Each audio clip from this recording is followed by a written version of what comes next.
आज हम लोग इस वीडियो में ठोसों में ऊर्जा बैंड के बारे में फिर से पढ़ते हैं। एक बार तो हमने एक वीडियो डाल रखा है, ये दूसरा है ठोसों में ऊर्जा बैंड।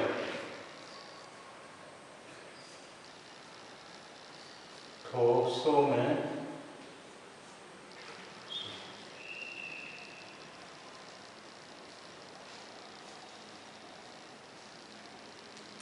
में ऊर्जा बैंड।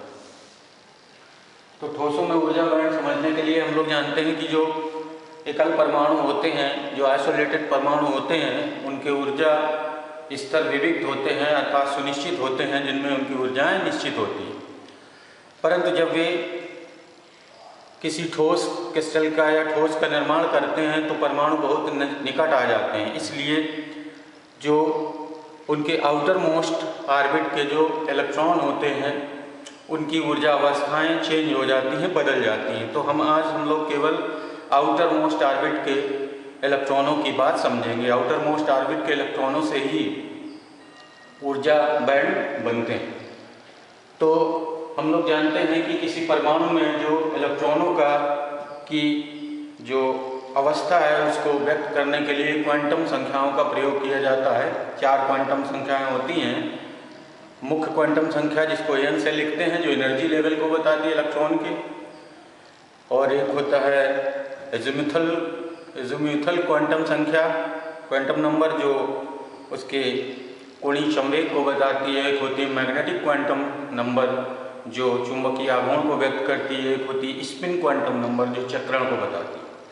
तो अब जो परमाणु में देखा जाता है कि जो हम लोग केवल आउटर मोस्ट सेल की बात करते हैं। केवल आउटर मोस्ट सेल जो होता है परमाणु में, सबसे बाहरी कक्षा का जो कक्षा होती है उसको संयोजक कोष भी कहा जाता है। संयोजक कोष इसलिए कहा जाता है कि बाहरी कक्षा के ये इलेक्ट्रॉन रासायनिक क्रिया में भाग लेते हैं, या जो जब ठोस का निर्माण करते हैं तो परमाणु जब बहुत अधिक नज़दीक आ जाते हैं तो इंटरेक्शंस जो होता है परमाणुओं का, वो बाहरी इलेक्ट्रॉनों के बीच में होता है इंटरेक्शन। अब हम लोग बात करें आउटर मोस्ट ऑर्बिट की, तो आउटर मोस्ट ऑर्बिट मान लीजिए कि, और आउटर मोस्ट ऑर्बिट में यह भी निश्चित किया गया, एक ऑक्टेट रूल बनाया गया। ऑक्टेट रूल के अनुसार किसी भी परमाणु के आउटर मोस्ट ऑर्बिट में सबसे बाहरी कक्षा में, जिसको संयोजक कोष कहा जाता है, उसमें केवल 8 ही इलेक्ट्रॉन रह सकते हैं। तो 8 ही इलेक्ट्रॉन रहने का मतलब ये हुआ कि अगर हम आउटर मोस्ट ऑर्बिट की बात करें तो उसमें मान लीजिए हम लोग n बराबर 1 के लिए, जिसको हम लोग K सेल कहते हैं, K सेल, इसका जो इसको K एनर्जी स्टेट्स कह सकते हैं। इसमें केवल एक ऊर्जा स्तर होता है जिसको S से लिखा जाता है, और यह ऊर्जा स्तर 2 स्तरीय होता है जिसमें एक एक इलेक्ट्रॉन रह सकते हैं। इसके बाद जो n बराबर 2 में, जिसको L सेल कहा जाता है, L सेल में 2 उप ऊर्जा स्तर होते हैं, S और P। S 2 स्तरीय होता है और P 6 स्तरीय होता है। इस तरह से 6 स्तरीय ऊर्जा स्तर होता है P। तो इसमें 2 इलेक्ट्रॉन रह सकते हैं और इसमें 6 इलेक्ट्रॉन रह सकते हैं। इस प्रकार n बराबर 2 सेकेंड में 8 इलेक्ट्रॉन रह सकते हैं। अब अगर हम बाहरी कक्षा की बात करें, जिसको ऑक्टेट रूल कहा जाता है, जो संयोजक कोष कहलाता है, उसमें केवल 8 ही इलेक्ट्रॉन होंगे, यानी उसमें जो ऊर्जा के जो स्तर होंगे वो 8 होंगे, 2 S के और 6 P के, केवल 8 स्तर होंगे। कुल ऊर्जा के 8 स्तर होंगे जिसमें 8 इलेक्ट्रॉन पाए जाने की संभावना रहती है। अब इन्हीं 8 ऊर्जा स्तरों से ही ठोसों में ऊर्जा बैंड का निर्माण होता है। तो ठोसों में ऊर्जा बैंड का निर्माण 8 स्तरों से किस प्रकार होता है, इसको समझते हैं। यद्यपि इन S स्तरों और P स्तरों के बीच में थोड़ा सा ऊर्जा अंतराल होता है, परंतु जब परमाणु मिलकर ठोस का निर्माण करते हैं तो इन 8 ऊर्जा स्तरों में से वे ऊर्जा स्तर, चाहे वो S के हों चाहे वो P के हों, यदि इलेक्ट्रॉनों से भरे हुए हैं तो वे मिलकर एक यहाँ पर सतत ऊर्जा स्तर का एक बैंड बना लेते हैं, जिससे बोला जाता है संयोजक बैंड, क्योंकि वो इलेक्ट्रॉन संयोजक संयोजक इलेक्ट्रॉन कहलाते हैं, इसलिए उनको हम लोग संयोजक बैंड कहते हैं। तो संयोजक इलेक्ट्रॉन यूँ कहिए आउटर मोस्ट ऑर्बिट के जो संयोजक इलेक्ट्रॉन होते हैं वे एक ऊर्जा स्तर बना लेते हैं पदार्थ में, और उस ऊर्जा स्तर को बोला जाता है संयोजक band, balance band. Balance band Hindi में बोलते हैं संयोजक बैंड। तो ये याद रखना है कि आउटर मोस्ट ऑर्बिट के जो इलेक्ट्रॉन होते हैं जिनको संयोजक इलेक्ट्रॉन कहते हैं, वे सभी इलेक्ट्रॉन चाहे वो पी एस ऊर्जा स्तर में हो चाहे पी ऊर्जा स्तर में हो, दोनों मिलकर सभी मिलकर एक संयोजक बैंड बना लेते हैं। तो संयोजक इलेक्ट्रॉन है तो संयोजक बैंड बनाएंगे, तो स्वाभाविक सा है संयोजक बैंड में सब संयोजक बैंड इलेक्ट्रॉनों से भरा होगा। तो एक इलेक्ट्रॉन, दो इलेक्ट्रॉन, तीन इलेक्ट्रॉन, चार इलेक्ट्रॉन, कुछ भी हो सकते हैं, कोई भी नंबर हो सकता है इलेक्ट्रॉनों का संयोजक बैंड में। तो ये कहलाता है संयोजक बैंड। इसके बाद जो ऊर्जा स्तर शेष रह जाते हैं, केवल 8 में से जो भरे थे वो बैलेंस बैंड बना लिए, और जो शेष रह गए वो शेष ऊर्जा स्तर वो सभी अलग होकर एक नया ऊर्जा स्तर बनाते हैं। वो सभी एक नए सतत ऊर्जा स्तर को बनाते हैं जिसका नाम है कंडक्शन बैंड, यानी चालन बैंड कहा जाता है इसको। तो ये चालन बैंड बना लेते हैं, चालन। और चालन बैंड जो होता है वह संयोजक बैंड से कुछ अधिक ऊर्जा का होता है। तो इस प्रकार दोनों, अब याद रखना है इसमें वही इलेक्ट्रॉन है जो बैलेंस बॉन्ड में, जो संयोजक इलेक्ट्रॉन थे वो सारे के सारे बैलेंस बॉन्ड में मिलते हैं, बैलेंस बैंड में सॉरी, और चालन बैंड में कोई इलेक्ट्रॉन नहीं होते, क्योंकि बचे हुए जो ऊर्जा स्तर होते हैं वे सभी चालन बैंड बनाते हैं। तो इनके बीच एक अंतराल होता है, ऊर्जा का अंतराल। इस क्षेत्र में कोई भी इलेक्ट्रॉन नहीं रहता है, इसको निषिद्ध बैंड भी कह सकते हैं, निषिद्ध बैंड कहा जाता है इसको। और इनकी जो चालन बैंड के निम्न स्तर की ऊर्जा होती है उसको ईबी से लिखते हैं, ईसी से, और जो संयोजक बैंड के उच्च स्तर की ऊर्जा होती है उसको ईवी से लिखते हैं।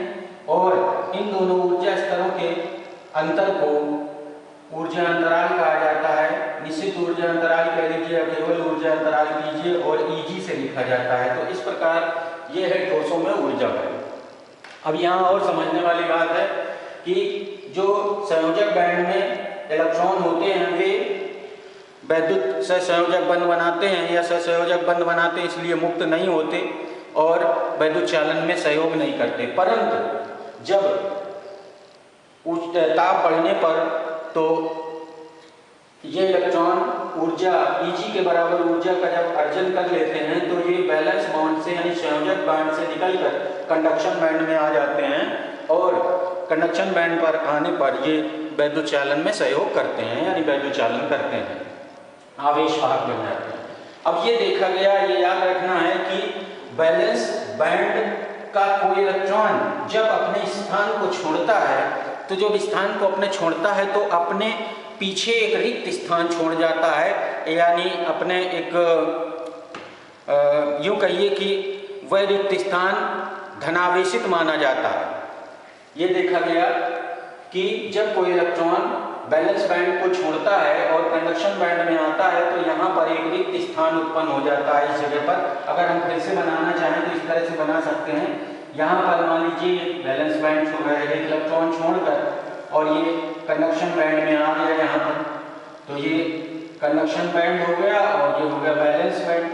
तो ये देखा जाता है कि इलेक्ट्रॉन अपने पीछे, जितने भी इलेक्ट्रॉन वो अपने पीछे, जब वो कंडक्शन बैंड में जाता है तो एक रिक्त स्थान छोड़ जाता है, और ये रिक्त स्थान धनावेशित होता है, धनावेशित माना जाता है, क्योंकि यह भी वैद्युत चालन का कार्य करता है। तो याद रखना, बैलेंस बैंड में जो कोटर होते हैं इनको कोटर कहा जाता है, इस रिक्त स्थान को कोटर या होल कहा जाता है, कोटर या होल कहते हैं। तो कोटर या होल जब बैलेंस बैंड में होता है तो वह आवेश वाहक का कार्य करता है, और इलेक्ट्रॉन जब कंडक्शन बैंड में होते हैं तो वे आवेश वाहक का कार्य करते हैं। तो ये याद रखना है कि अगर बैलेंस बैंड में कोई कोटर है, यानी इलेक्ट्रॉन के द्वारा छोड़ा गया रिक्त स्थान है, तो वह इलेक्ट्रॉन के बराबर धन आवेश रखता है और उसको कोटर या होल कहते हैं, और वह भी वैद्युत चालन में सहयोग करता है। तो ये याद रखना है। अब हम लोग बात करें, जैसे मान लीजिए अब यहाँ पर 8 ऊर्जा स्तरों का ही ये बैलेंस बैंड और कंडक्शन बैंड में जो बंटवारा होगा वो 8 में से ही होता है। यहाँ 1 हो सकता है, यहाँ 7 हो सकते सकते हैं, या 2 हो सकता है, या 6 हो सकते हैं, या 3 हो सकते हैं इलेक्ट्रॉन, और यहाँ पर 5 बचेंगे। तो इस तरह से 3 ऊर्जा स्तर मिलेंगे तो 5 ऊर्जा स्तर का कंडक्शन बैंड बनेगा, 3 का संयोजक बैंड बनेगा, जो कि इलेक्ट्रॉनों से फुलफिल्ड होगा, क्योंकि वही इलेक्ट्रॉन, वही ऊर्जा स्तर जो इलेक्ट्रॉन से भरे होते हैं वो वैलेंस बॉन्ड में माने जाते हैं। तो जैसे अगर हम 3Li7 की बात करें, लिथियम की बात करें मान लीजिए, तो 3Li7 का जो आउटर मोस्ट ऑर्बिट होगा 1s2 और 2s1 होगा। अब यहाँ पर 2p की संभावना रहती है, 2p तो होता ही है आउटर मोस्ट ऑर्बिट में, उप ऊर्जा स्तर ये p होता है। और यहाँ पर 2s1 की बात करें तो अब यहाँ पर एक इलेक्ट्रॉन जो है यहाँ पर यस के एक स्तर को फिलअप कर लेगा, ये वाला इलेक्ट्रॉन 2s1 इसके एक स्तर को फिल करेगा। तो इस प्रकार देखा जाए तो लिथियम में जो वैलेंस बॉन्ड होगा, वैलेंस बैंड होगा, उसमें से केवल एक इलेक्ट्रॉन पाया जाएगा, बाकी जो 7 इसके स्तर बचेंगे वो सभी के सभी कंडक्शन बैंड में रहेंगे। तो 7 का ये 7 टियर कह सकते हो, जो कंडक्शन बैंड होगा इसमें वो 7 टियर होगा, 7 स्तरीय होगा, और बैलेंस बैंड केवल 1 टियर होगा, 1 स्तरीय होगा। इसी तरह से अगर हम सोडियम की बात करें, 11Na23 की बात करें, तो 11Na23 में भी 1s2 2s2 1s2 2s2 2p6 और 3s1, 6 2 8 जो 10 और 1 11, यानी आउटर मोस्ट ऑर्बिट में इसमें भी एक ही इलेक्ट्रॉन है, और इसका अब यही बैलेंस सेल कहलाता है, ये संयोजक सेल कहलाता है। तो संयोजक सेल में अब यहाँ भी जो इसका जो ऊर्जा बैंड बनेंगे सोडियम में वो भी इसी तरह के होंगे, उसमें भी एक ही इलेक्ट्रॉन होगा। यहाँ पर बैलेंस बैंड में एक इलेक्ट्रॉन 1 टियर होगा, ये 1 टियर का होगा, एक स्तरीय होगा, एक इलेक्ट्रॉन होगा, और ये बैलेंस बैंड कहलाएगा। और इसके बाद 7 जो स्तर हैं इस कंडक्शन बैंड में 7 टियर्स होगा, 7 स्तरीय होगा, और इसको कहेंगे हम लोग कंडक्शन बैंड। तो इस प्रकार ये बन जाता है, बीच की गैपिंग को ऊर्जा अंतराल कहा जाता है।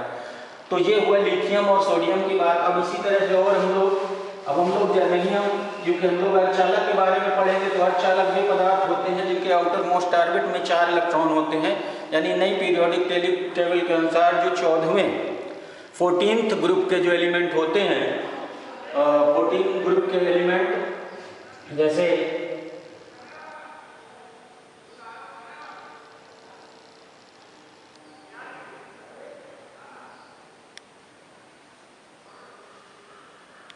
ये 14 ग्रुप के एलिमेंट कहलाते हैं, कार्बन, सिलिकॉन, जर्मेनियम, Sn और P। तो इसमें डायमंड, कार्बन का जो डायमंड रूप होता है, डायमंड फॉर्म होता है, उस वो तो अचालक का कार्य करता है। SI और जर्मेनियम ये दोनों अर्धचालक का कार्य करते हैं, और Sn में जो ऊर्जा स्तर का जो बैंड गैप होता है, यानी ऊर्जा अंतराल होता है, वह 0 होता है, इसलिए ये चालक का कार्य करता है। और Pb होता है,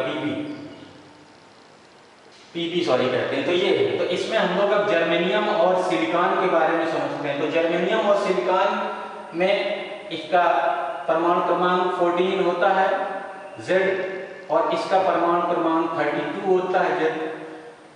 तो इनके आउटर मोस्ट ऑर्बिट की बात करें तो 4 इलेक्ट्रॉन होते हैं। तो आउटर मोस्ट ऑर्बिट में हमने बताया कि S और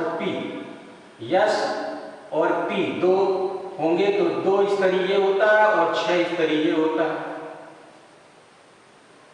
इस तरह से आउटर मोस्ट ऑर्बिट 2 S में होंगे और 2 P में आ जाएंगे, 4 हो गए आउटर मोस्ट ऑर्बिट में। अब 4 इलेक्ट्रॉन इसमें और आ सकते थे, तो 4 ऊर्जा स्तर, इसके P के 4 स्तर छूट जाएंगे। तो 4 स्तर छूट जाने पर मतलब ये हुआ कि ये फिलअप था, ये फिलअप था, और इसका ये फिलअप था, ये फिलअप था। तो ये 2 और ये 2 मिलकर 4 स्तरीय एक बैंड का निर्माण करेंगे, जिसको हम लोग बैलेंस बैंड कहेंगे। तो इस सिलिकॉन या जर्मेनियम के बैलेंस बैंड में 4 इलेक्ट्रॉन पाए जाते हैं।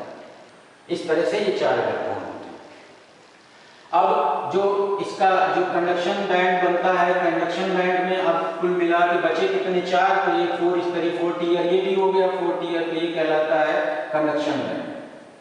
इसमें 4 टियर ये हो गया। तो इसमें कुल मिला के दोनों के जो स्तर होंगे 8 होंगे, 4 4 8 हुए इसमें। और लिथियम में मैंने देखा 1 और 7, सोडियम में देखा 1 और 7। तो ये जर्मेनियम और सिलिकॉन का इस तरह से ऊर्जा बैंड बनता है जर्मेनियम और सिलिकॉन में। तो ये देखा गया कि सिलिकॉन में जो ये जो एनर्जी गैप होता है Eg वह लगभग 1.12 इलेक्ट्रॉन वोल्ट के करीब होता है, ये सिलिकॉन के लिए। और अगर जर्मेनियम की बात करें तो यही जो Eg होता है वह 0.07 इलेक्ट्रॉन वोल्ट का होता है। ये गैलियम आर्सेनिक भी होता है, तो उसको हम लोग और आगे समझेंगे। गैलियम आर्सेनिक भी होता है सेमीकंडक्टर, गैलियम आर्सेनिक। इसका जो Eg होता है ऊर्जा अंतराल 1.45 इलेक्ट्रॉन वोल्ट के करीब होता है। तो ये होता है ठोसों में ऊर्जा बैंड। तो ये है ठोसों में ऊर्जा बैंड। अब जो 0 डिग्री केल्विन पर जो बैलेंस बैंड के इलेक्ट्रॉन होते हैं वह यहीं रहते हैं, यानी बैलेंस बैंड में ही रहते हैं और परमाणुओं के साथ सहसंबंध बना के दृढ़ता से कसे रहते हैं, दृढ़ता से रहते हैं। यहाँ पर कंडक्शन बैंड में नहीं पहुँच पाते और कोई इनमें वैद्युत चालन नहीं होता। परंतु जब ताप बढ़ता है तो कुछ इलेक्ट्रॉन बैलेंस बैंड के अपने सहसंयोजक बैंड को तोड़कर या अपने स्थान से मुक्त होकर कंडक्शन बैंड में आ जाते हैं और फलस्वरूप यहाँ एक कोटर उत्पन्न करते हैं। अभी मैंने बताया कि बैलेंस बैंड में जब इलेक्ट्रॉन हटता है तो अपने पीछे एक धनावेशित कोटर या होल उत्पन्न करता है और वे भी आवेश वाहक का कार्य करते हैं। तो इस प्रकार अगर कंडक्शन बैंड में इलेक्ट्रॉन जाता है तो वह आवेश वाहक का कार्य करेगा और उस कंडक्शन बैंड में इलेक्ट्रॉन के जाने से जो बैलेंस बैंड में एक कोटर उत्पन्न होगा वह भी आवेश वाहक का कार्य करेगा। तो इस प्रकार जिनमें इस तरह की घटना होती है, इलेक्ट्रॉन कंडक्शन बैंड में जाता है, उसमें आवेश जो वैद्युत आवेश वाहक होते हैं वे दो प्रकार के होते हैं, यानी इलेक्ट्रॉन और कोटर दोनों होते हैं। तो ये है जानकारी ठोसों में ऊर्जा बैंड के बारे में। तो इसी तरह से याद रखना है कि ठोसों में जो ऊर्जा बैंड बनते हैं, बैलेंस बैंड और कंडक्शन बैंड, इनमें टोटल जो स्तर होते हैं ऊर्जा के 8 होते हैं। 8 में ही डिवीजन होता है। जो ऊर्जा स्तर भरे होते हैं वे यहाँ पर आते हैं बैलेंस बैंड में और जो खाली होते हैं वो सभी मिलकर कंडक्शन बैंड बनाते हैं और बीच में थोड़ा सा गैप उत्पन्न हो जाता है मोस्टली।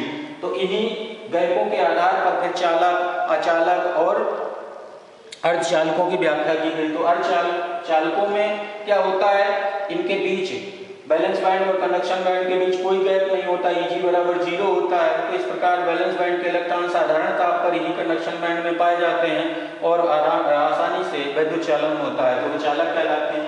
और जो अचालक होते हैं उनमें ये ऊर्जा अंतराल ग्रेटर देन 5 इलेक्ट्रॉन वोल्ट होता है, इसलिए कोई इलेक्ट्रॉन चालन बैंड नहीं पहुंच पाते, इसलिए वे लगभग वैद्युत के कुचालक कहे जाते हैं, यानी कोई वैद्युत चालन नहीं होता।